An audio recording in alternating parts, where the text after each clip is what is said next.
Hi hello ನಮಸ್ಕಾರ ಎಲ್ಲರಿಗೂ SI vlogs Kannada YouTube ಚಾನಲ್ಗೆ ಸ್ವಾಗತ. ಇವತ್ತಿನ ದಿನ ನಾವು ನೋಡ್ತಾ ಇರುವಂಥದ್ದು ಗೋವಾ ವ್ಲಾಗ್ ಸೀರೀಸ್ನಲ್ಲಿ ಬರ್ತಾ ಇರುವಂಥದ್ದು 8ನೇ ಸೀರೀಸು, ಹಾಗೆ ಕೊನೆಯ ಸೀರೀಸ್ ಅಂತಲೇ ಹೇಳ್ಬೋದು. ಈ ಸೀರೀಸ್ನಲ್ಲಿ ನಾವು ಈ ಸಲ ಸನ್, ಸೀ, ಸ್ಯಾಂಡ್ ಮತ್ತು ಫುಲ್ ಮಸ್ತಿನ ಮಾಡಲಿದ್ದೀವಿ. ಈ ವ್ಲಾಗ್ನಲ್ಲಿ ನಮಗೆ ಕ್ಯಾಂಡಲಿನ್ ಬೀಚು, ಸ್ಯಾಂಚುರಿಯಂ ಬೀಚು, ಡಾಲ್ಫಿನ್ ರೈಡು ಮತ್ತು ಟೀಟೋಸ್ ಲೈನ್ ಎಕ್ಸ್ಪೀರಿಯನ್ಸ್ ಹೇಗಿರುತ್ತೆ ಅನ್ನೋದನ್ನು ನೋಡ್ತೀವಿ. ಅದ್ರ ಜೊತೆಲೇ night life in Baga beach ಹೇಗಿರುತ್ತೆ ಅನ್ನೋದನ್ನು ಕೂಡ ಎಕ್ಸ್ಪೀರಿಯನ್ಸ್ ಮಾಡ್ತೀವಿ. ಸೊ ವಿಡಿಯೋನ ಸ್ಕಿಪ್ ಮಾಡದೆ ಫುಲ್ ನೋಡಿ, ಹಾಗೆ ಲೈಕ್ ಮಾಡಿ, ಸಬ್ಸ್ಕ್ರೈಬ್ ಮಾಡಿ ಮತ್ತು ಶೇರ್ ಮಾಡಿ. ಆದಷ್ಟು ಎಲ್ಲರೂ ಕಮೆಂಟ್ ಮಾಡಿ ನಮಗೆ ಸ್ವಲ್ಪ ಸಪೋರ್ಟ್ ಮಾಡಿ ಅಂತ ಕೇಳ್ಕೊತಾ ಇದ್ದೀನಿ. ಸೊ ನಾವು ಮೊದಲನೇದಾಗಿ ವಿಸಿಟ್ ಮಾಡ್ತಿರೋ ಅಂಥದ್ದು ಕ್ಯಾಂಡಲಿನ್ ಬೀಚು ನಾರ್ತ್ ಗೋವಾದಲ್ಲಿ ಬರುವಂಥ ಒಂದು ಬೀಚ್ ಅಂತಲೇ ಹೇಳ್ಬೋದು. ಈ ಬೀಚ್ ಅಂತೂ ತುಂಬ ಚೆನ್ನಾಗಿದೆ. ಗೋವಾದಲ್ಲಿ ಫೇಮಸ್ ಆಗಿರುವಂಥ ಟೊಮ್ಯಾಟೋಸ್ ಅನ್ನೋ ರೆಸ್ಟೋರೆಂಟ್ ಏನಿದೆ ಈ ಕ್ಯಾಂಡಲಿನ್ ಬೀಚ್ನಲ್ಲೂ ಕೂಡ ಇದೆ. ನಾನು ಆಲ್ರೆಡಿ ತೋರಿಸಿರೋ ಹಾಗೆ ಮಾರ್ಜಿನ್ ಬೀಚಲ್ಲೂ ಕೂಡ ಈ ಟೊಮ್ಯಾಟೋಸ್ ಒಂದು ಬ್ರ್ಯಾಂಚ್ ಕೂಡ ಇದೆ. ಸೊ ಈ ಒಂದು ಕ್ಯಾಂಡಲಿನ್ ಬೀಚು ನೀವು ತುಂಬಾ ಚೆನ್ನಾಗಿ ಇರುತ್ತೆ, ಹಾಗೆ ಅಲ್ಲಿರುವಂಥ ವೈಬ್ ಕೂಡ ತುಂಬ ಚೆನ್ನಾಗಿದೆ. ಹಾಗೆ ಈ ಬೀಚ್ನ ಕ್ಲೀನೆಸ್ಟ್ ಮತ್ತು ಮೋಸ್ಟ್ ಪೀಸ್ಫುಲ್ ಬೀಚ್ ಅಂತ ಹೇಳಲಾಗತ್ತೆ. ಹಾಗೆ ಇಲ್ಲಿರೋ ಅಂಥ ಒಂದು ಜನರು ಏನಿದ್ದಾರೆ ಸರ್ಫ್ ಮಾಡೋದನ್ನ ಇಲ್ಲಿ ನೋಡ್ಬೋದು, ಹಾಗೆ ಬೇರೆ ಬೇರೆ ಅಂಥ ವಾಟರ್ ಸ್ಪೋರ್ಟ್ಸ್ನೂ ಕೂಡ ಆಟ ಆಡ್ತಾರೆ. ಸೊ ನಾವು ಕ್ಯಾಂಡಲಿನ್ ಬೀಚ್ನ ಮುಗಿಸ್ಕೊಂಡು ನೆಕ್ಸ್ಟ್ ಹೋಗ್ತಾ ಇರೋಂಥ ಬೀಚ್ ಬಂದ್ಬಿಟ್ಟು ಸ್ಯಾಂಚುರಿಯಂ ಬೀಚ್ ಅಂತೂ ತುಂಬ ಅಂದರೆ ತುಂಬ ಚೆನ್ನಾಗಿದೆ. ಅಲ್ಲಿರೋ ಅಂಥ ವ್ಯೂ ನೋಡ್ತಾ ಇರ್ಬೋದು, ನೀವು ಆಲ್ರೆಡಿ ನೋಡ್ತಾ ಇದ್ದೀರಾ. ತೆಂಗಿನ ಮರಗಳ ಮಧ್ಯದಲ್ಲಿ ಆ ಸಮುದ್ರ ಕಾಣುತ್ತೆ, ಸಖತ್ತಾಗಿದೆ ವ್ಯೂ. ಹಾಗೆ ಈ ಬೀಚ್ ಮಧ್ಯದಲ್ಲಿ ಒಂದು ಫೋರ್ಟ್ ರೀತಿಯಲ್ಲಿ ಕಟ್ಟಿದ್ದಾರೆ. ಆ ಫೋರ್ಟ್ ರೀತಿಯಲ್ಲಿ ಕಟ್ಟಿರುವಂಥ ಮೇಲ್ಗಡೆ ಹೋಗ್ಬಿಟ್ಟು ಆ ಬೀಚ್ ವ್ಯೂನ ನೋಡಿದ್ರೆ ತುಂಬ ಅಂದರೆ ತುಂಬ ಚೆನ್ನಾಗಿ ಕಾಣಿಸುತ್ತೆ, ಆ ಕಡೆಯಿಂದ ಈ ಕಡೆ ತನಕನೂ. ಹಾಗೆ ಈ ಬೀಚ್ನಲ್ಲಿ ಫಿಶಿಂಗ್ ಕೂಡ ಮಾಡ್ತಾರೆ, ಹಾಗೆ ವಾಟರ್ ಸ್ಪೋರ್ಟ್ಸ್ ಕೂಡ ಇದೆ. ಈ ಸ್ಯಾಂಚುರಿಯಂ ಬೀಚ್ನ ಗೋವಾದ ಸೀಕ್ರೆಟ್ ಪ್ಯಾರಡೈಸ್ ಅಂತ ಕೂಡ ಕರೀತಾರೆ. ಹಾಗೆ ಇಲ್ಲಿ ಕ್ಲೀನ್ಲಿನೆಸ್ ತುಂಬ ಇದೆ, ಕಾಮಾಗಿರುತ್ತೆ, ಮತ್ತು ನೇಚರ್ಸ್ ಲವರ್ಸ್ಗಂತೂ ಸೂಪರ್ ಸ್ಪಾಟ್ ಅಂತ ಹೇಳ್ಬೋದು. ಹಾಗೆ ಟೂರಿಸ್ಟ್ ಕ್ರೌಡು ಕಡಿಮೆ ಇರೋದ್ರಿಂದ ಫುಲ್ ರಿಲ್ಯಾಕ್ಸೇಷನ್ನ ಈ ಬೀಚ್ನಲ್ಲಿ ಮಾಡಬಹುದು. ಸೊ ಇಲ್ಲಿ ನೋಡ್ತಾ ಇರ್ಬೋದು, ನಾವು ಆ ಒಂದು ಫೋರ್ಟ್ ಕಡೆಗೆ ಹೋಗ್ತಾ ಇದ್ದೀವಿ.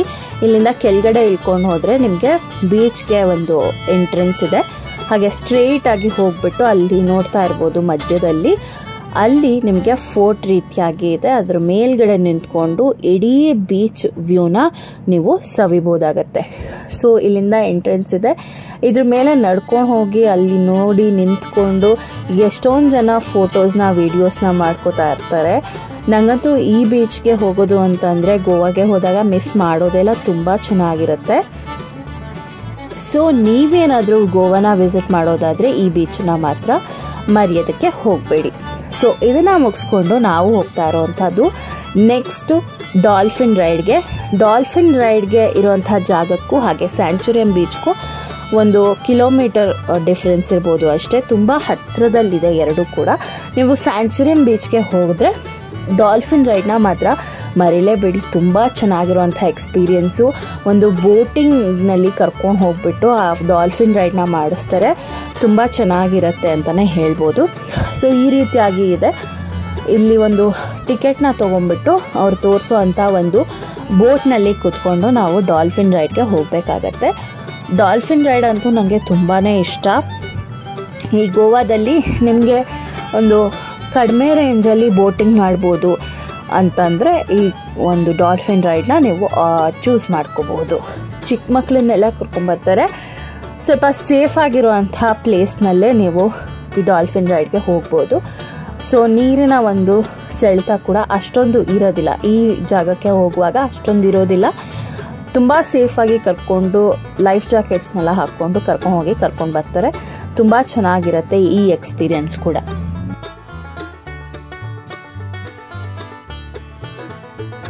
ಈ ಡಾಲ್ಫಿನ್ ರೈಡ್ಗೆ ಹೋಗೋದು ಒಂದು ಬೇರೆ ಲೆವೆಲ್ ಎಕ್ಸ್ಪೀರಿಯೆನ್ಸ್ ಅಂತಲೇ ಹೇಳಬಹುದು. ತುಂಬಾ ಇಷ್ಟಪಡ್ತೀರಾ ನೀವು ಡಾಲ್ಫಿನ್ ರೈಡ್ಗೆ ಹೋಗಿದ್ರೆ, ಯಾಕಂದರೆ ಅಲ್ಲಿರೋ ಅಂಥ ಒಂದು ವಾತಾವರಣ ಆಗಲಿ ಅಥವಾ ಅಲ್ಲಿ ನಾವು ರಿಯಲ್ ಡಾಲ್ಫಿನ್ಗೋಸ್ಕರ ಕಾಯ್ಕೊಂಡಿರೋವಂಥದ್ದು ಅದನ್ನು ನೋಡಿದಾಗ ಆಗುವಂಥ ಒಂದು ಖುಷಿ ಆಗಲಿ ತುಂಬ ಅಂದರೆ ತುಂಬ ಎಕ್ಸೈಟಿಂಗ್ ಆಗಿರುತ್ತೆ. ಹಾಗೆ ಆ ಅಕ್ಕಪಕ್ಕ ಎಲ್ಲನೂ ತೋರಿಸೋವಂಥ ಜಾಗಗಳು ಕೂಡ ತುಂಬ ಚೆನ್ನಾಗಿರುತ್ತೆ. ಒಂದು ಫೋರ್ಟ್ನ ತೋರಿಸ್ತಾರೆ, ಹಾಗೆ ಒಂದು ಬಂಗ್ಲೋನ ತೋರಿಸ್ತಾರೆ, ಹಾಗೆ ಅಲ್ಲಿರುವಂಥ ಒಂದು ಗೋವಾದಲ್ಲಿ ಬರುವಂಥ ಒಂದು ಜೈಲನ್ನ ತೋರಿಸ್ತಾರೆ. ಆ ಜೈಲನ್ನ ಈ ನಡುವೆ ಎಲ್ಲ ಮೂವಿಗಳಲ್ಲಿ ಯೂಸ್ ಮಾಡ್ಕೊಂಡಿದ್ದಾರೆ. ಹಾಗೆ ಅಲ್ಲಿ ಬರುವಂಥ ಒಂದು ಬಂಗ್ಲೋ ಕೂಡ ತುಂಬಾ ಮೂವಿಗಳಲ್ಲಿ, ಬಾಲಿವುಡ್ ಮೂವಿಗಳಲ್ಲಿ ಯೂಸ್ ಮಾಡ್ಕೊಂಡಿದ್ದಾರೆ ಅಂತ. ಅಲ್ಲಿ ನಿಮಗೆ ಬೋಟ್ನಲ್ಲಿ ಬಂದಿರೋವಂಥವರು ಒಬ್ಬ ಗೈಡು ನಿಮಗೆಲ್ಲದನ್ನು ತಿಳಿಸ್ಕೊಡ್ತಾರೆ. ಇದು ಒಂದು ಬೆಸ್ಟ್ ಎಕ್ಸ್ಪೀರಿಯನ್ಸ್ ಅಂತ ಹೇಳ್ಬೋದು ಗೋವಾಗೆ ಹೋದರೆ. ಸೊ ಮಿಸ್ ಮಾಡೋದಕ್ಕೆ ಹೋಗ್ಬಿಡಿ. ನೀವೇನು ಮಾಡ್ತಿರೋ ಬಿಡ್ತಿರೋ ಡಾಲ್ಫಿನ್ ರೈಡ್ ಮಾತ್ರ ಕಂಪಲ್ಸರಿಯಾಗಿ ಮಾಡಿ ಅಂತ ನಾನು ಸಜೆಸ್ಟ್ ಮಾಡ್ತೀನಿ.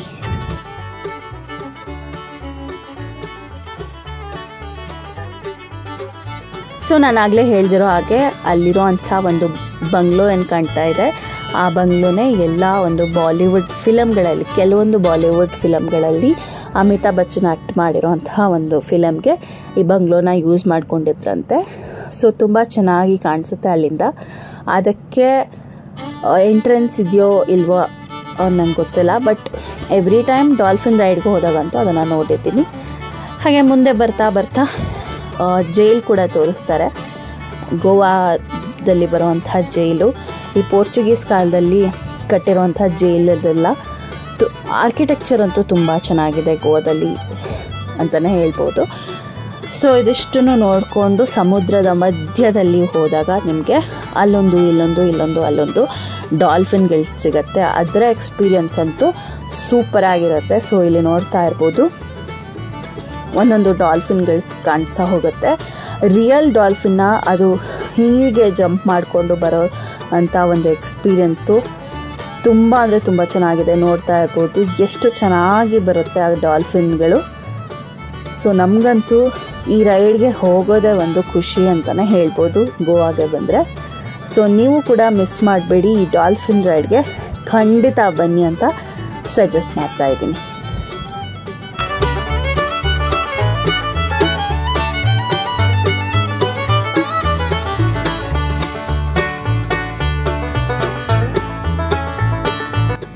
ಸೊ ನಾವು ಇದಿಷ್ಟು ಮುಗಿಸ್ಕೊಂಡು ಸುಸ್ತಾಗಿತ್ತು ಅಂತ ರೂಮ್ಗೆ ಹೋಗ್ಬಿಟ್ಟು ರೆಸ್ಟ್ ಮಾಡಿ ನೆಕ್ಸ್ಟು ನಾವು ಹೊರಗಡೆ ಬಂದಿದ್ದು ರಾತ್ರಿಗೆ ಊಟ ಮಾಡೋಣ ಅಂತ ಹೊರಗಡೆ ಬಂದ್ವಿ. ಹಾಗೆ ಹೊರಗಡೆ ಬಂದಾಗ ನಾವು ಗೋವಾಗೆ ಬಂದಿದ್ದೀವಿ ಅಂತಂದರೆ ಈ ಒಂದು ಲೇನ್ನ ಮಿಸ್ ಮಾಡೋದಕ್ಕಾಗೋದೇ ಇಲ್ಲ. ಟೀಟೋಸ್ ಲೇನ್ ಇದು. ಹೌದು, ಗೋವಾದಲ್ಲಿ most happening place in Goa ಅಂತ ಅಂದರೆ ಟೀಟೋಸ್ ಲೇನು. ಟೀಟೋಸ್ ಲೇನ್ಗೆ ಬರದೆ ಯಾರು ಗೋವಾಯಿಂದ ಆಚೆ ಕಾಲಿಡೋದಿಲ್ಲ. ಸಕ್ಕತ್ತಾಗಿರುವಂಥ ಎಕ್ಸ್ಪೀರಿಯನ್ಸು ಈ ಒಂದು ಲೇನಲ್ಲಿ ಅಂತಲೇ ಹೇಳ್ಬೋದು.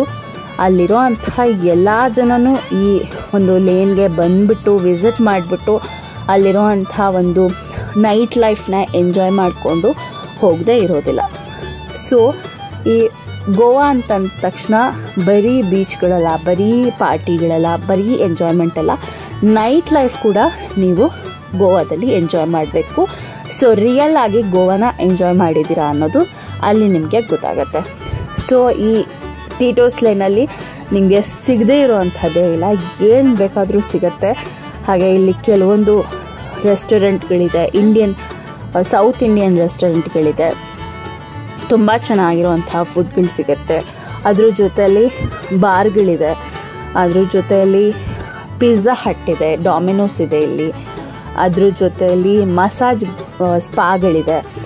ಸೊ ಅದ್ರ ಜೊತೆಯಲ್ಲಿ ನಿಮಗೆ ರಷ್ಯನ್ಸ್ ಹುಡುಗಿರು ಡ್ಯಾನ್ಸ್ ಮಾಡೋದನ್ನು ನೋಡೋದಕ್ಕೆ ಸಿಗುತ್ತೆ ಈ ಲೇನಲ್ಲಿ. ತುಂಬ ಹ್ಯಾಪನಿಂಗ್ ಪ್ಲೇಸ್ ಅಂತಲೇ ಈ ಟೀಟೋಸ್ ಲೇನ್ನ ಕರೀತಾರೆ. ಸೊ ಆದಷ್ಟು ಜನ ಗೋವಾ ಇಷ್ಟಪಡೋರು ಈ ಲೇನ್ನ ಮಾತ್ರ ಮಿಸ್ ಮಾಡಿರಲ್ಲ ಅಂತ ಅಂದ್ಕೊಂಡಿರ್ತೀನಿ. ಮಿಸ್ ಮಾಡಿದರೆ ನೆಕ್ಸ್ಟ್ ಟೈಮ್ ಹೋದಾಗ ಈ ಲೇನ್ನ ಖಂಡಿತ ವಿಸಿಟ್ ಮಾಡಿ, ಹಾಗೆ ಅಲ್ಲಿರೋಂಥ ನೈಟ್ ಲೈಫ್ನ ಎಂಜಾಯ್ ಮಾಡಿ ಅಂತ ಹೇಳ್ತೀನಿ.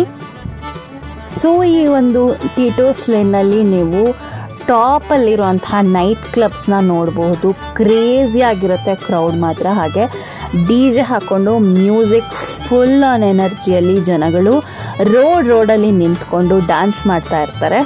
ಸೊ ಒಂದು ತುಂಬ ಚೆನ್ನಾಗಿರುವಂಥ ಎಕ್ಸ್ಪೀರಿಯೆನ್ಸು ಈ ಟೀಟೋಸ್ ಲೇನ್ಗೆ ಬಂದರೆ ಅಂತಲೇ ಹೇಳ್ತಾ ಇದ್ದೀನಿ. ಸೊ ನಾವು ಈ ಟೀಟೋಸ್ ಲೇನೆಲ್ಲ ನೋಡಿಕೊಂಡು ಇಲ್ಲಿ ಕಾರ್ಗಳು ಬಂದುಬಿಟ್ರಂತೂ 1 ಗಂಟೆ ಆಗುತ್ತೆ ಈ ರೋಡನ್ನ ಕ್ರಾಸ್ ಮಾಡೋದಕ್ಕೆ, ಅಷ್ಟು ಕ್ರೌಡೆಡ್ ಆಗಿರುತ್ತೆ. ಹಾಗೆ ಇದೊಂದು ಚಿಕ್ಕ ರೋಡ್ ಆಗಿರೋದ್ರಿಂದ ಕಾರ್ಗಳು ಬಂದ್ರಂತೂ ಸ್ಟ್ರಕ್ ಆಗಿಬಿಡ್ತೀವಿ ಅಂತಲೇ ಹೇಳ್ಬೋದು. ಸೊ ಇದಷ್ಟನ್ನು ಮುಗಿಸ್ಕೊಂಡು ನಾವು ನೈಟ್ಗೆ ಡಿನ್ನರ್ಗೆ, ಕ್ಯಾಂಡಲ್ ಲೈಟ್ ಡಿನ್ನರ್ಗೆ ಅಂತ ನಾವು ಬಾಗಾ ಬೀಚ್ಗೆ ಹೋಗಿದ್ವಿ. ಸೊ ಅಲ್ಲೂ ಕೂಡ ತುಂಬ ಚೆನ್ನಾಗಿರೋಂತಹ ವೈಬ್ಸ್ ಇರುತ್ತೆ. ನೈಟಲ್ಲಿ ಬೀಚ್ ಸೈಡಲ್ಲಿ ನೀವು ಊಟ ಮಾಡೋದು ತುಂಬ ಒಂದು ಒಳ್ಳೆ ಎಕ್ಸ್ಪೀರಿಯನ್ಸ್ ಅಂತಲೇ ಹೇಳ್ಬೋದು.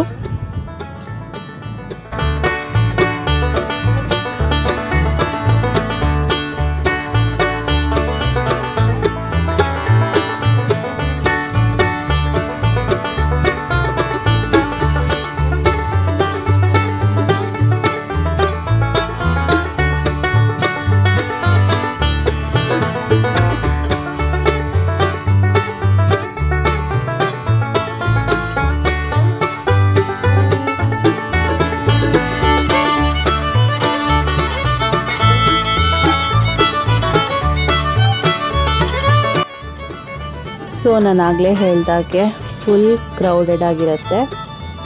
ಹಾಗೆ ಇಲ್ಲಿ ಸಿಗೋವಂಥ ಪಾನಿಪುರಿ, ಐಸ್ ಕ್ರೀಮ್ಸು ತುಂಬ ಚೆನ್ನಾಗಿರುತ್ತೆ. ಇಲ್ಲಿ ಒಂದು ಟರ್ಕಿಶ್ ಐಸ್ ಕ್ರೀಮ್ ಶಾಪ್ ಕೂಡ ಇದೆ. ಆ ಟರ್ಕಿಶ್ ಐಸ್ ಕ್ರೀಮ್ದು ಕೂಡ ತುಂಬ ಚೆನ್ನಾಗಿರುತ್ತೆ. ನನಗೆ ಟರ್ಕಿಶ್ ಐಸ್ ಕ್ರೀಮ್ ಯಾಕೆ ಇಷ್ಟ ಅಂತಂದರೆ ಅದರ ಒಂದು ಐಸ್ ಕ್ರೀಮ್ ಟೇಸ್ಟೇ ಡಿಫ್ರೆಂಟ್ ಆಗಿರುತ್ತೆ. ಸಾಫ್ಟ್ ಆ್ಯಂಡ್ ಸಿಲ್ಕಿ ಆಗಿರುತ್ತೆ ಐಸ್ ಕ್ರೀಮು. ಸೊ ಅದು ಕೂಡ ನನಗೆ ಇಷ್ಟ. ಸೊ ಇದಿಷ್ಟು ನಾವು ಟೀಟೋಸ್ ಲೇನ್ನ ನೋಡ್ಕೊಂಬಿಟ್ಟು ನೆಕ್ಸ್ಟ್ ಹೊರಟಿರೋ ಅಂಥದ್ದು ಬಾಗಾ ಬೀಚ್ಗೆ ಡಿನ್ನರ್ಗೆ. ಸೊ ಇಲ್ಲಿ ನೋಡ್ತಾ ಇರ್ಬೋದು ಎಂಟ್ರೆನ್ಸೇ ಇಷ್ಟು ಲೆವೆಲ್ಗೆ ಸಖತ್ತಾಗಿ ಮಾಡಿರ್ತಾರೆ. ಇದೆಲ್ಲ ನೀವು ನೈಟ್ ಹೋದರೆ ಮಾತ್ರ ಇದನ್ನೆಲ್ಲ ಎಕ್ಸ್ಪೀರಿಯೆನ್ಸ್ ಮಾಡೋದಕ್ಕೆ ಸಾಧ್ಯ. ಈ ಬಾಗಾ ಬೀಚಲ್ಲಾಗಲಿ ಅಥವಾ ಕಲಂಗುಟ್ ಬೀಚಲ್ಲಾಗಲಿ, ಈ 2 ಬೀಚ್ಗಳಲ್ಲಿ ನೈಟಲ್ಲಿ ಕ್ಯಾಂಡಲ್ ಲೈಟ್ ಡಿನ್ನರ್ ಅಂತೂ ಮಸ್ಟಾಗಿರುತ್ತೆ. ಸೊ ಆದಷ್ಟು ಈ 2 ಬೀಚನ್ನ ನೀವು ವಿಸಿಟ್ ಮಾಡಬೇಕು ಅನ್ನೋದಾದರೆ ನೈಟ್ ಹೊತ್ತಲ್ಲಿ ವಿಸಿಟ್ ಮಾಡಿ ಅಂತ ನಾನು ಸಜೆಸ್ಟ್ ಮಾಡ್ತೀನಿ. ಸೊ ಯಾಕಂದರೆ ಇಲ್ಲೇ ನೋಡ್ತಾ ಇರ್ಬೋದು ಎಷ್ಟು ಕಲರ್ಫುಲ್ಲಾಗಿ ಲೈಟ್ನಿಂಗ್ ಮಾಡ್ಕೊಂಬಿಟ್ಟು ಎಷ್ಟು ಚೆನ್ನಾಗಿ ಅದನ್ನು ಒಂದು ಡೆಕೋರೇಟಾಗಿ ಮಾಡಿರ್ತಾರೆ ಅಂತ. ಸೊ ಇಲ್ಲಿ ಅಂತೂ ಜೋರಾಗಿ DJ-ಗಳನ್ನ ಹಾಕಿರ್ತಾರೆ.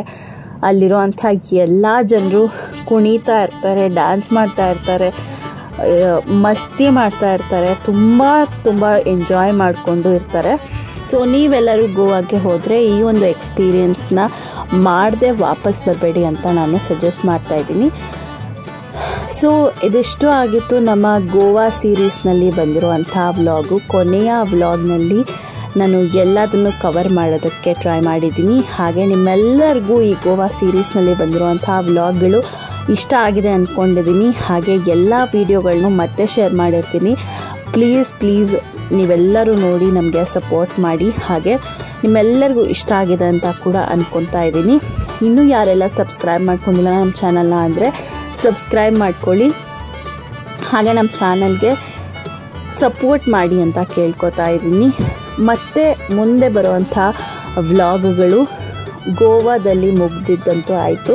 ನೆಕ್ಸ್ಟು ತುಂಬ ಇಂಟ್ರೆಸ್ಟಿಂಗ್ ಆಗಿರುವಂಥ ಜಾಗಗಳನ್ನ ನೀವು ಈ ನಮ್ಮ SI ವ್ಲಾಗ್ಸ್ ಕನ್ನಡದಲ್ಲಿ ನೋಡಬಹುದು.